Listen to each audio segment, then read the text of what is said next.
Pagtanggal sa 12% VAT sa kuryente ang isinulong ni Congressman Rodante Marcoleta sa Maynila.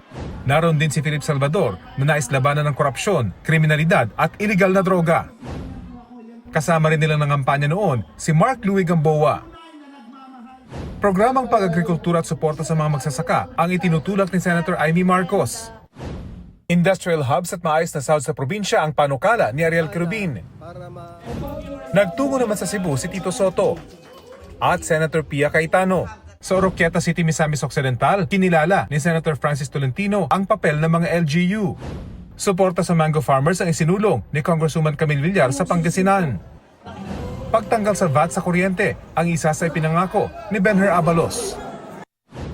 Suporta sa talaba growers ang binigyang diin ni Bam Aquino. Nag-ikot sa Caloocan si David D'Angelo. Si Leo de Guzman, itinutulak ang paggamit ng renewable energy sa Leyte. Si Senator Bongo, isinusulong ang pag-unlad ng mga infrastruktura. Pagpapalakas ng disaster response ng bansa ang inilatag ni Ping Lacson.